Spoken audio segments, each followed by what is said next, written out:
나노시스템 공학부는 섬유 신소재하고 고분자 신소재하고 전공이 2개 이렇게 되어 있거든요. 제가 오늘 보니까 이쪽 남학생이고요, 여학생이 이렇게 앉았네. 안 섞여 앉고. 이렇게. 제가 이제 이 비슷한 얘기를 여기 가까운데 하객여고 있죠. 거기 가서 한번 이런 얘기를 한 적이 있어요. 그래서 처음에는 학생들이 뭐 이제 무슨 얘기 하나 하다가 이제 끝나고 나니까 많이 이제 그 이해를 하고 그다음에 또 친해져 가지고 뭐 선생님 사진 찍읍시다 그래서 사진도 찍고 학생들하고 그런 적이 있는데 지금 여러분들이 2학년이죠, 인천에. 그렇죠? 아직 대학 시험 공부를 하고 있지만 시험을 직접 보고 그러진 않은 상태고 여러분들이 이쪽 전공에 관심이 많아서 지금 모이신 거죠. 그죠? 듣고 싶어 가지고. 오케이. 자, 그래서 오늘 제가 지금 섬유 신소재 전공에 대해서 설명을 드리고요. 근데 여러분이 전공을 무슨 전공을 할까, 뭘 공부를 할까 이런 생각을 하겠지만 궁극적으로는 자기 성적하고 맞춰서 가는 거죠. 그죠? 그죠? 많은 사람들이 그렇게 하잖아요. 그죠? 저도 비슷한 케이스로 이런 전공을 선택해서 지금까지 몇십 년 동안 하고 있고. 그죠? 그런데 이제 지금 제가 말씀드리고 싶은 건 오늘 여러분이 섬유 신소재 그 전공이라는 게 우리가 알고 있는 거하고는 조금 다르다. 이런 얘기를 좀 해드리고 싶어요. 여기 좀 불편하네.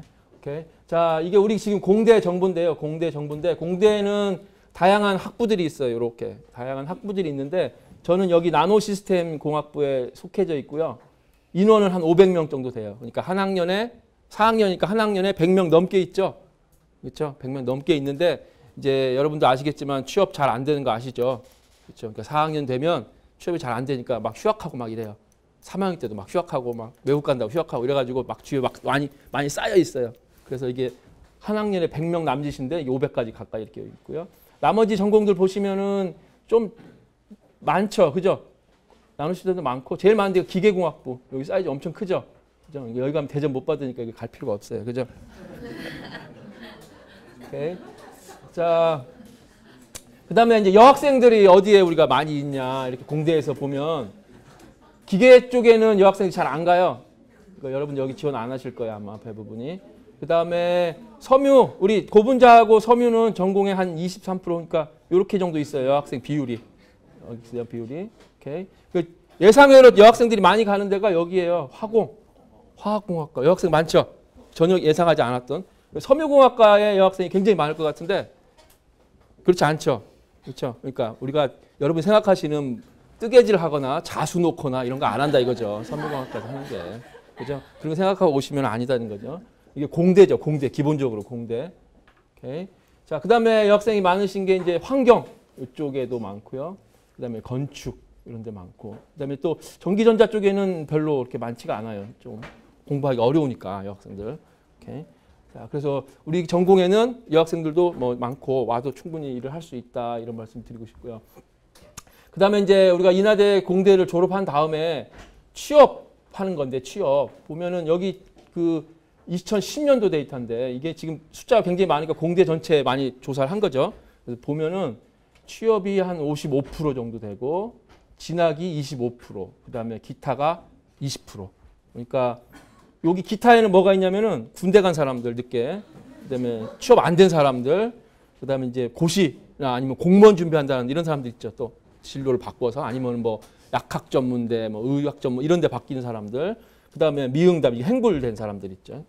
연락 안 되는 사람들 해서 20% 정도 되는데 요거를 막 끝까지 막 추적을 해 보면 한 90까지는 올라가요. 우리 추적하면 90%는 다 취직이 돼요.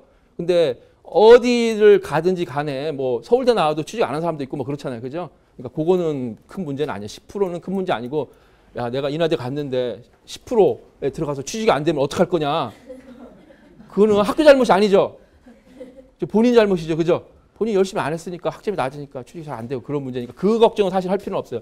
내가 열심히만 한다면 당연히 여기 들어가는 거 아니에요. 그죠? 여기 들어가는 거죠. 그죠? 그러니까 여러분이 그 걱정 할 필요 없어요. 인하대 공대 나와가지고.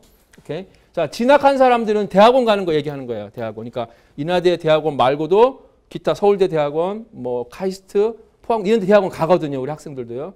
그거는 취업으로 우리가 카운트를 하는데 취업이 잘 될까요? 안 될까요? 대학원 나오면 더 잘 되죠. 공부 더 했으니까 회사에서 더 좋아할 거 아니에요. 그죠? 회사에서는 돈 줘서 가르쳐주기도 하는데 자기 돈 주고 공부해갖고 오면 어때요? 좋잖아요. 그죠? 그러니까 이거는 취업이 더 잘 된 걸로 보시면 돼요. 그러니까 우리가 전체적으로는 한 90% 정도는 취업이 잘 된다. 자, 그 다음에 이제 성별에 따라서는 여자하고 남자하고 해보니까 아까 그 전체 퍼센트는 같은데 여자들이 보면 대학원을 좀 더 많이 가요. 남자들보다. 취업이 좀 떨어지고 여학생들이 공부를 더 많이 하는 것 같아요. 그렇죠? 자, 그 다음에 우리 전공, 우리 섬유 신소재 전공에서는 어떻게 되냐? 이거 제가 이제 데이터 받아가지고 11년하고 12년 데이터 이제 다 이렇게 다 사람수 세가지고 이렇게 만든 건데 이게 아직 업데이트가 충분히 안 돼서 아까 그 공대 전체 데이터가 거의 비슷해요. 보면은 50%, 27%, 20% 그죠? 여기도 연도에 관계없이 이렇게 비슷해요. 거의 비슷해요. 그래서 취업 쪽으로 한 50% 가고 대학원 한 30% 가까이 가고 그다음에 한 20% 정도는 이제 여기가 군대 가거나 뭐 고시 준비하거나 뭐 이런 데 해당하는 거죠. 오케이. 이제 뭐 학원 강사하거나 이런 식으로. 오케이. 그래서 우리 섬유 전공도 뭐 공대 전체하고 취업률하고 전혀 손색이 없다. 그런 걸 보여드리고 있고요. 자, 그다음에 여기 2011년도 취업 아까 그 데이터를 제가 모으면서 어디 취업했나 해서 학생들이 이렇게 봤어요. 봤더니 뭐 요런 회사들 뭐 취업하고 있더라. 여기 지금 잘못해서 겹쳐서. 오케이. 뭐 작은 회사도 있고 좀 여러분이 아는 회사도 있고 그렇죠. 오케이. 근데 학부는 조금 떨어져요. 질이. 오케이. 그다음에 2012년은 좀 더 다양하게 이제 취직이 됐는데 보시면은 뭐 큰 회사들도 있고 이렇게 그죠. 코롱 뭐 여러분들이 아시는 큰 회사 있고 좀 작은 데도 있죠. 뭐 이런 데도 있고 이렇게 다양하게. 근데 여러분 좀 보시면은 여기 보시면은 섬유회사가 이거 섬유회사 아니죠? 그렇죠? 이거 섬유회사 아니죠? 그죠? 코롱 유화도 섬유회사 아니에요. 그다음에 요것도 섬유회사 아니고요. 그다음에 요것도 전자회사고. 그렇죠? 이거는 군인이고. 이것도 취업으로 돼 있는데 왜 이게 취업인지 군대를 그건 아니겠죠. 육군에 취업을 했다고 써놨더라고요. 근데 이거 우리가 그냥 이렇게 장난으로 하는 게 아니라 다 이렇게 조사를 해요. 하고 공대 내에서 졸업한 다음에 또 그 자료를 다 만들어가지고 추적까지 해서 선생님들한테 보내줘요. 얘 취업 안 됐으니까 취업시켜라 이렇게. 그러니까 학교에서 이걸 다 관리를 해줘요. 끝까지. 그래도 취업 안 되고 연락 안 된 사람은 방법이 없죠. 그건 우리가 어떻게 할 수가 없는데 하여튼간 그렇게 하면 이제 90% 이상 간다 이거죠. 취업이. 그래서 어저께도 제가 또 그 회사에서 이렇게 사람 필요하다 해가지고 취업 안 된 사람들 메일 또 다 보내줬어요. 관심 있는 사람은 나를 찾아와라 이렇게 관리를 하고 있어요. 오케이. 자, 근데 이건 이제 대학원 취업, 우리가 대학원을 온 다음에 우리 섬유전공에서 취업한 회사들이에요. 보면은 제가 취업시킨 회사는 제일모직, LG 하우시스, 우리 실험실에서만, 그죠? 효성, 금호석유화학, LG 테크니스, 삼성종합기술원, 이렇게 생산기술연구원 이렇게 다 취직시켰어요. 저희 실험실에서만. 그러니까 여러분이 알고 있는 섬유전공인데 뭐 섬유회사, 실 만드는 회사 간 거 아니고 다른 회사를 가고 있죠. 그러면 이게 어떻게 된 거냐, 응? 그죠? 이게 어떻게 된 거냐? 왜 이렇게 가게 되느냐 이런 생각을 할 수 있을까? 근데 하여튼 섬유전공에서 취업 잘 되고 대학원 나와도 좋은 회사 갈 수 있고 아무 문제 없다 이런 걸 말씀드리고 싶고요. 그 다음에 우리가 이제 지금 그 섬유 신소재 전공이니까 섬유에 대한 건데 우리가 가장 기본적으로 하고 있는 건 의식주잖아요, 그죠? 이게 식이면 무슨 대학교예요? 농과대학이죠. 그렇죠? 식이면 농과대학이고 주는 건축과고 의는 섬유과죠. 그렇죠? 그러니까 이게 가장 우리 생활에서 가장 중요한데 건축과 빼놓고는 이미지가 별로 안 좋잖아요. 그죠? 이미지 안 좋잖아요. 그죠? 이것도 계속 주라는 거는 계속 발전하고 있고 그렇죠? 식이라는 거는 여러분이 먹는 게 달라지긴 하지만 오랜 몇천 년 동안 먹었던 게 쌀 먹고 있고 뭐 그런 식이잖아요. 그죠? 그러니까 더딘 거죠. 의도 마찬가지예요. 의도. 그런 의미에서는 굉장히 오래된 학문이다 보니까 좀 이미지가 좀 그렇게 신선하지 않고 발전하는 게 어때요? 오래된 학문이니까 발전할 만큼 거의 발전했죠. 그렇죠? 그러니까 갑자기 굉장히 좋은 게 팍 튀어나오기가 힘들다는 거죠.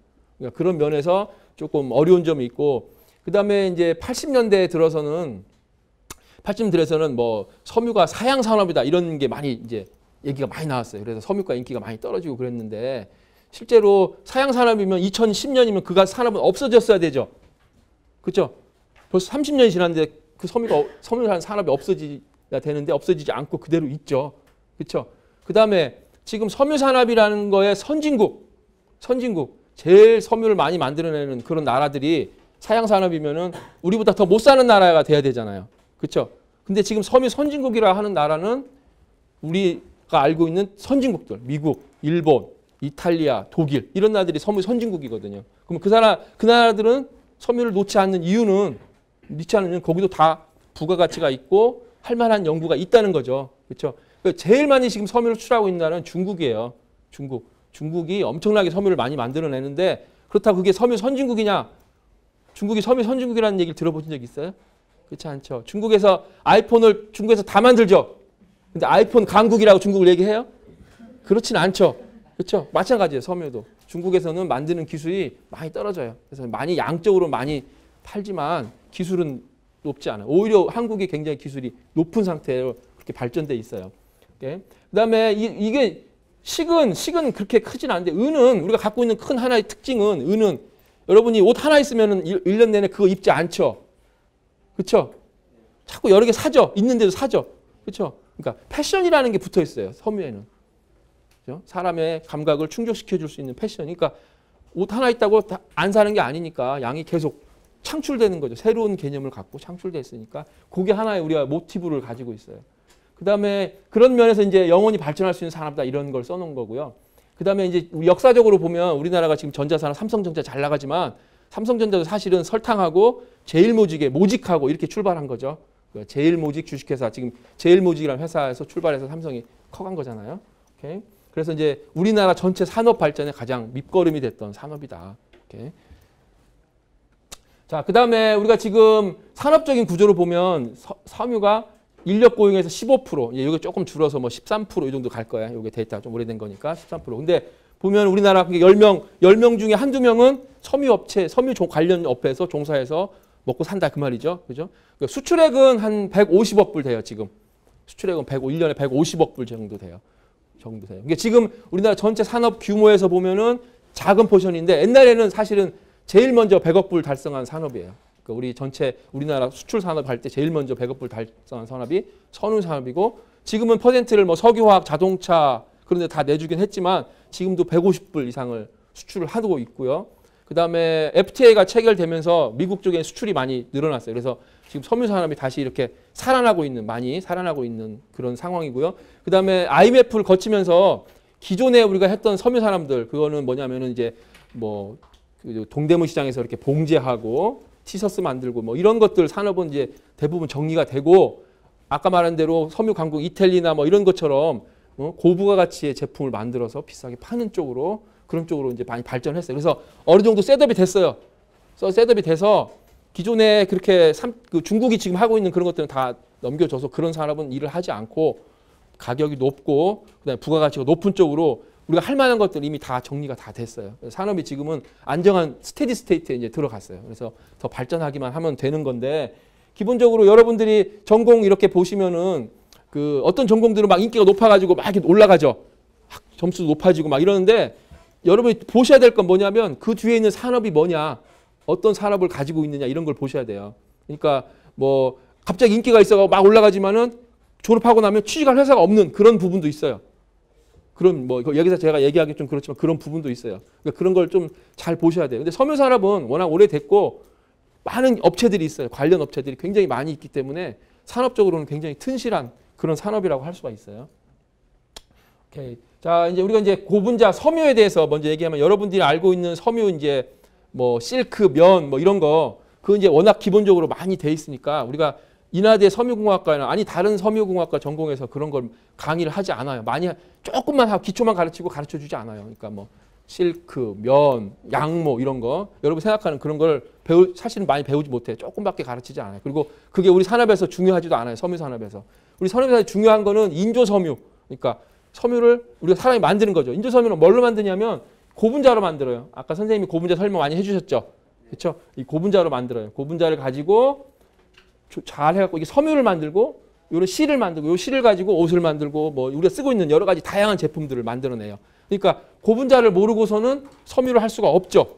그렇죠? 그러니까 앞에서 고분자 선생님이 얘기 많이 하셨지만 고분자가 출발은 섬유에서 먼저 출발이 됐어요. 그러니까 고분자로 제품을 만든 게 고분자 제품 만든 게 제일 먼저 만든 게 섬유 제품이에요. 섬유.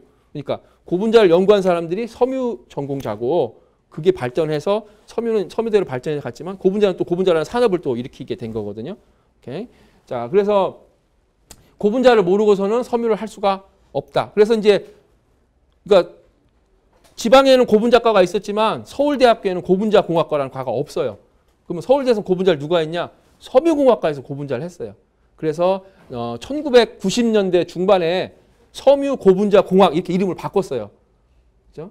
그러니까 섬유공학이 우리가 알고 있는 섬유가 아니라 고분자를 기반으로 하고 그러니까 고분자는 다 강의를 하고 그다음에 고분자 갖고 만들 수 있는 게 아까 설명하신 것처럼 여러 가지가 있죠. 여러분 지금 앉아있는 의자도 고분자로 만들어진 거잖아요. 그렇죠? 그러니까 그런 고분자 제품으로 갈 수도 있고 그중에 하나로 섬유로도 갈 수 있고 이렇게 그렇죠. 그래서 우리는 고분자를 기초를 배우고 그다음에 섬유를 붙여서 이렇게 배운다는 거죠. 그러니까 여러분들이 취업을 하실 때 섬유 전공을 취업하실 때는 섬유 쪽으로도 갈 수 있지만 고분자 쪽으로도 진학을 충분히 취업을 할 수 있다는 거죠. 그죠? 그래서 아까 제가 대학원 취업한 회사들 이렇게 보여줬을 때 섬유회사는 거기 효성하고 호롱하고밖에 없었죠. 그죠?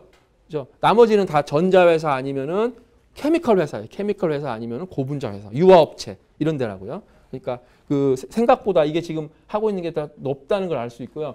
그러면 진짜로 아까 내가 설명한 대로 이제 뭘 배우냐 보면은 2학년 때는 유기화학, 물리화학, 공업수학, 재료화학, 신소재, 섬유공학 이렇게 해서 이건 똑같아요. 고분자하고 똑같아요. 고분자과나 섬유과나 여기 2학년 때까지 똑같이 배우고 이제 3학년, 4학년 넘어가서는 여기 유기재료 쪽으로는 이렇게 고분자 합성, 고분자 구조 분석, 유기 신소재 응용 이런 쪽으로 이만큼 배우고요. 그다음에 섬유 쪽으로 배우는 거는 우리가 섬유의 가장 기본적인 거 뭐 가공, 염료, 그다음에 산업용 섬유, 섬유 평가, 설계 뭐 이런 정도로 섬유의 가장 기초적인 거, 기본적인 것만 배우고 있어요. 그래서 그 여러분들이 그 일반적으로 지금까지 그냥 상식적으로 알고 있는 뭐 재직 짜는 거죠. 제포는 뜨개질하는 거 그런 거는 조금씩 맛만 보고 그걸 공부하지 않아요. 그래서 지금 그런 쪽은 오히려 중국 쪽에서 많이 하고 있고요. 우리는 이제 그런 쪽은 왜 그런 거 안 하겠어요? 산업적으로도 약하고 돈도 많이 안 되니까 그죠? 우리는 돈이 많이 되는 걸 해야 되죠, 그죠? 이렇게. 그런 쪽에서 이런 쪽은 많이 제한을 하고 이쪽으로 이렇게 강화를 해가지고 우리가 교육을 시키고 있어요. 오케이. 자, 그다음에 이제 우리가 알고 있는 섬유가 이제 우리가 크게 섬유 제품을 분류를 하면 생활 분야에 쓰는 섬유하고 그다음에 산업용에 쓰는 섬유하고 이렇게 분류가 되거든요. 근데 보시면은 여러분들이 알고 있는 거 지금 이미지 딱 떠오르는 거는 그 생활용에서 내가 입고 있는 옷 뭐 그 정도밖에 떠오르지 않을 거예요. 근데 생활용에서도 우리가 굉장히 좋은 제품들이 있고 다양한 제품들이 있고 그다음에 이쪽 분야에는 전혀 여러분들이 느끼지 못했을 거예요. 굉장히 많이 쓰고 있는 산업용 섬유로는. 그래서 그 우리나라는 지금 구조가 이렇게 돼 있어요. 이쪽이 7, 이쪽이 3 구조가. 근데 선진국은 섬유 선진국이라 하는 나라들은 생활용품은 3, 산업용이 7. 그러니까 산업용으로 쓰이는 거니까 시장도 크고 기술도 많이 필요하고 그렇죠. 이게 선진국들이 맞춰서 하는 거예요. 그래서 좀 더 자세히 보면은 이제 뭐 생활용에는 뭐 요거 쾌적 감성 이런 거 이게 쾌적하게 느낄 수 있는 옷 뭐 있어요? 고어텍스라는 거 들어보셨죠, 그죠? 그다음에 스포츠웨어 있죠.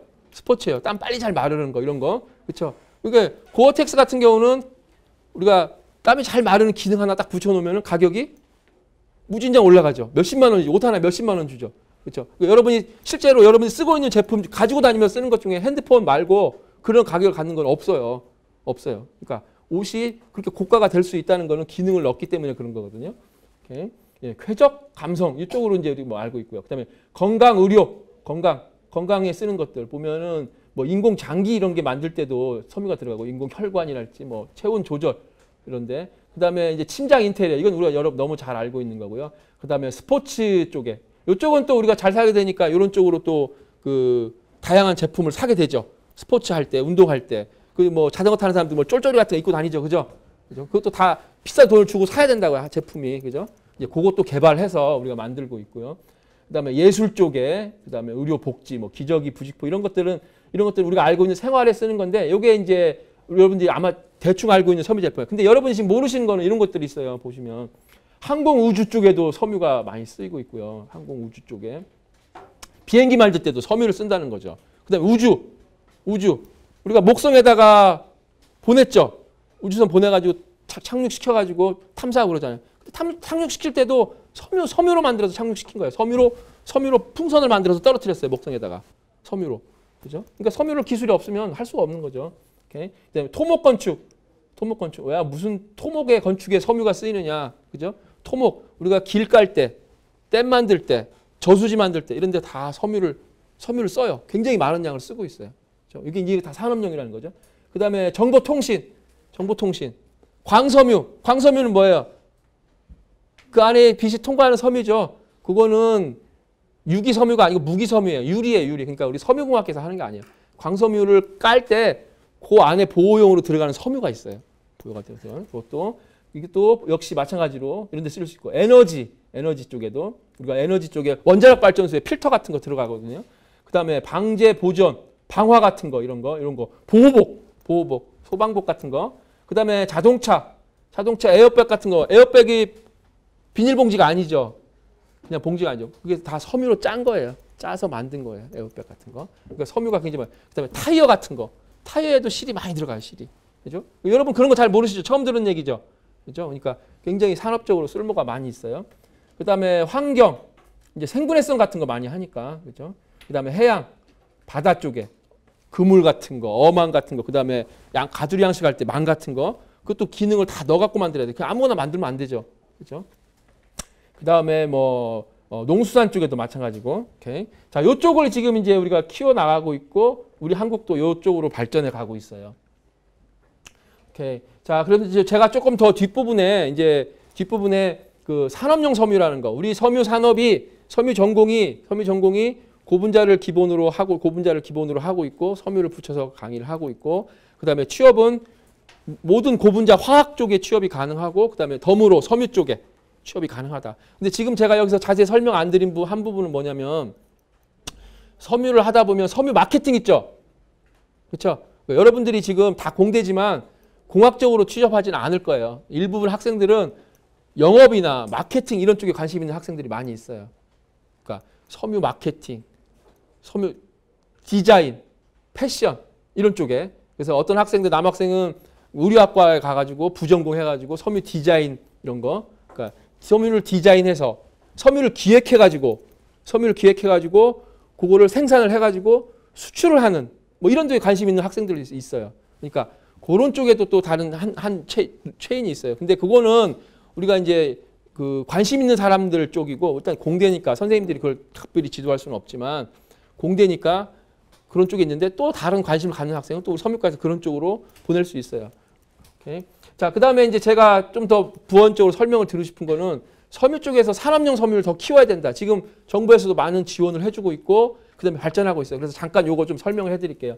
산업용 섬유는 의류용 섬유는 우리가 옷 입는 거니까 그죠? 큰 물성이나 그런 게 필요하지 않아요. 근데 산업용 쪽은 굉장히 물성이 좋거나 아니면 화학적 특성이 좋거나 아니면은 그 내열성이 좋거나 뭐 이런 굉장히 기능적인 거예요. 그런 걸 우리가 산업용 섬유라고 해요. 산업용 섬유. 여기 보시면은 지금 에어백 같은 거, 그렇죠? 그죠? 이것도 굉장한 기능을 가지고 있어야 되고, 그다음에 안전벨트, 그다음에 방탄이나 그런 것들, 그런 제품은 이런 특성을 가지고 있는 게 이게 산업용 섬유를 한다는 거죠. 그죠? 그다음에 구체적으로 좀 더 보면은 우리가 이제 건물을 질 때 우리가 콘크리트에다가도 사실 섬유를 넣어요. 그럼 콘크리트가 더 강해지거든요. 그죠? 그런 얘기는 들었죠. 그다음에 우리 이제 이렇게 교각 같은데 기둥 같은데 그런 거나 뭐 이런 기둥 같은 이런 거 보호하기 위해서 또 섬유를 줄줄 말거든요. 지진 같은데 보호하기 위해서 섬유가 들어간다는 거죠. 그다음에 지오텍스타일에서 이제 우리가 땅을 깔거나 도로를 깔거나 뭐 이럴 때 이런 포를 다 깔아요. 그래서 집안이 균일하게 하고 치마를 막고 이런데 그러니까 엄청난 양이 들어가는 거죠. 섬유 쪽으로. 그다음에 인더스트리 쪽에 아까 말한 대로 여기 광 케이블화도 많이 들어가고요. 그다음에 운송용으로 에어백하고 이 자동차. 그다음에 환경 쪽에 여기 이제 뭐 펜스 같은 걸 할지 아니면은 큰 튜브 만들어 지오 튜브라도 튜브 만들고 그런 것들도 있고. 그다음에 가두리 양식장 같은 거. 그죠? 그다음에 이제 패킹 같은 거 할 때 쓰이고. 그다음에 프로텍션 군사용. 그다음에 소방용 이런 데 쓰이고 있다 이거죠. 자, 그다음에 이제 산업용 섬유가 아까 물성이 좋아야 된다 그러는데 우리가 그걸 이제 슈퍼섬유라고 해요. 슈퍼섬유. 그래서 이게 얼마나 물성이 좋냐. 이게 지금 실에다가 가는 실에다 이 굵기가 얼마인지 지금 안 나와 있는데 굉장히 가는 실에다가 이렇게 이제 매달아 놓은 거죠. 이렇게 매달아 놓은 거. 그래서 지금 우리가 지금 쓰고 있는 의류용 섬유는 약 한 50kg 정도 매달 수 있다. 이제 그 정도 우리가 입고 있는 옷을 만드는 실로, 그렇죠? 이 실을 조금 더 잘 만들면 산업용 고강력사가 되는데 그건 한 150kg 정도 매달 수 있다는 거죠. 그다음에 아라미드 섬유. 요거는 한 400kg 정도 매달 수 있어요. 400kg 정도. 요게 아라미드 섬유로 만들 수 있는 게 방탄복이에요. 방탄복. 그러니까 요 정도 물성을 갖는 실이 있으면 총알을 뚫지 못하는 그런 옷을 만들 수 있다는 거죠. 이렇게. 자, 그보다 더 강한 거 PBO 섬유 이런 건 600kg 달 수 있고, 그다음에 탄소 섬유 이건 뭐 이렇게 800kg 정도 달 수 있다. 이렇게. 자, 그리고 차세대 신섬유 요건 이제 꿈 같은 얘기인데 요즘 많이 나오는 게 CNT라는 거 들어보셨어요? 카본 나노 튜브 이런 거 얘기 들어보셨어요? 이제 그런 걸로 실을 만들면 그러니까 이론적으로 계산한 거죠. 우리가 우주에다가 실을 이렇게 쭉 연결해서 엘리베이터를 달아가지고 엘리베이터를 실어서 이렇게 올릴 수 있다는 거죠. 그러니까 우리 나로 실패했죠. 2번이나. 그렇죠? 이제 그렇게 안 하고 엘리베이터 실어서 올려서 던지면 된다는 거죠. 그렇죠? 이게 이론적으로는 이게 가능하죠. 왜냐하면 이 실이 물성이 그렇게 나오니까 안 끊어지고 나올 수 있으니까 만들 수 있으니까. 근데 이게 될 거냐 안 될 거냐는 그건 또 다른 얘기지만 그러니까 꿈을 꿔야 뭐 이루어지는 거죠. 그죠? 오케이. 자, 그래서 아까 만든 그 방탄복 만들 수 있는 섬유 재료, 그거는 이제 우리가 이런 소방복 같은 데 들어가요. 걔는 물성이 강할 뿐 아니라 열에 이게 해도 안 타요. 500도까지는 안 타요. 그러니까 섬유가 안 타니까 소방소에서 일하시는 분들이 있는 옷 안에는 이제 이런 섬유로 만들어져야 되죠. 그래 이분들이 안전하게 작업을 할 수 있으니까. 그다음에 이제 이게 강하니까 칼로 이렇게 베어도 안 베요. 잘라지지 않아요. 섬유가 강해가지고 보호 쪽에 쓰일 수 있고요. 이게 이제 방탄 쪽에. 그다음에 아까 그 광 쪽에 통신 쪽에 쓸 수 있다는 게 우리가 인터넷 될 수 있는 거 광 케이블이 쭉 깔려 있는 거죠. 전 세계적으로 그 케이블 이렇게 큰 케이블 안에는 여기에 쓰이는 섬유가 이렇게 많이 들어가 있어요. 그래 그 케이블이 보호가 되죠. 그죠? 끊어지지 않을 수 있도록. 그죠? 그다음에 방탄 쪽에 쓸 수 있고요. 자, 그다음에 또 하나는 이제 폴리에틸렌이라는 제품이 있는데 요것도 이렇게 비닐봉지, 여러분들 비닐봉지 있죠? 그거 만드는 건데 그걸 가지고 또 잘 만들면 이렇게 굉장히 특성을 갖는 걸 만들 수가 있어요. 이렇게 칼 이런데 보호될 수 있을 정도로. 그다음에 요것도 똑같이 만들면 요거는 이제 방탄은 안 되는데 방검, 칼. 그렇죠? 그러면 이제 경찰서에 일하시는 분들 뭐 그런 분들, 우리 해경 같은 분들 입으면 좋겠죠. 그죠? 중국 여성들이 이렇게 와가지고 괴롭힐 때 이런 거 보호할 수 있도록. 그다음에 이런 노프, 강력한 노프랄지 뭐 어망이랄지 이런 거 만들 수 있고. 자, 그다음에 이제 이게 마지막 슬라이드예요. 여기 마지막 슬라이드인데 우리가 이제 지금 새로 나오는 게 보잉 787이잖아요. 그렇죠? 요거는 여기 이 비행기가 이게 금속으로 만들잖아요. 금속으로 만들지 않고 요게 카본 섬유예요. 카본 섬유. 여러분 핸드폰 뒤에 뒷부분 보면 이런 모양 있는 거 보신 적 있으세요? 뒷부분 이렇게 돼 있는 거? 보셨어요? 이렇게 요 섬유를 가지고 만든 거예요. 그 케이스를. 섬유로 만든 거예요. 섬유로. 그게 카본 섬유예요. 굉장히 얕고 강하죠. 금속 같죠. 그죠? 굉장히 강력한 거죠. 그죠? 근데 요 섬유를 이용해서 이 비행기를 만들어요. 지금은. 그래서 비행기가 가볍죠. 그러면 금속이 아니니까. 그죠? 요게 가장 물성이 좋은 섬유고, 그죠? 이런 걸로 비행기를 지금은 이제 여러분들이 이제 비행기 타시면 요걸로 섬유로 만든 비행기를 완전히 타실 거예요. 그래서 지금 우리나라 섬유 산업도 아까 말한 대로 산업용 섬유 쪽으로 발전해 가고 있고, 정부도 드라이브 하고 있고, 학교도 그쪽으로 가고 있어요. 가고 있고, 이런 것도 산업이 지금 효성 같은 데서 열심히, 효성, 태광 이런 데서 열심히 일을 하고 있어요. 그리고 앞으로 여러분이 타실 자동차는 이게 들어간 이 섬유로 만든 자동차를 타게 될 거예요. 요즘 기름값이 굉장히 비싸죠. 그렇죠? 그러니까 이쪽으로 갈 수밖에 없어요. 가볍게 만들어야 되니까. 이런 걸 만든 걸 갈 거예요. 그래서 제가 오늘 말씀드리고 싶은 거는 섬유가 뭐 엄청나고 대단하고 뭐 그런 건 아니고 여러분이 생각하시는 거하고는 좀 다르다.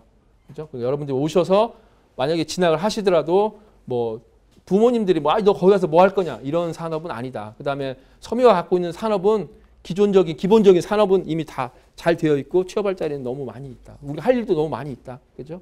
그러니까 모든 사람이 다 훌륭한 학문을 할 수는 없는 거죠. 그죠? 어느 수준에 자기 수준에 맞는 학문을 할 때 괜찮은 학문이다. 이렇게 추천을 해드리고 싶고요. 그다음에 섬유만이 아니라 또 다양한 분야로 취업할 수 있는 가능성이 많기 때문에 여러분들이 섬유과에 섬유 신소재에 오시더라도 미래가 걱정되는 상황이 아니고 잘 할 수 있다. 이렇게 말씀을 드리고 싶어요. 오케이. 좀 도움이 됐어요? 네, 그래요. 뭐 질문 있어요? 우리 대학원생들이 또 와서 여러분들 질문 받고 뭐 이럴 시간 있는데 저한테 질문하실 거 있으세요? 없어요? 오케이. 우리 대학원생들하고 얘기할 때 또 이렇게 생각해가지고 좀 더 물어보시고요. 여러분들이 이제 지나가서 학과를 전공을 고르실 때 별 걱정 안 하시고 고르셔도 된다. 제가 그건 보장해 드릴게요. 왜냐하면 제가 취업시키고 우리 학생들 다 하니까 책임지고 취업시키고 하니까 이나대 공대 섬유선진도 나오면 뭐 취업 안 되고 그런 문제 하나도 없다. 네? 생각하시면 돼요. 예. 듣느라고 고생하셨습니다. 네, 마치겠습니다.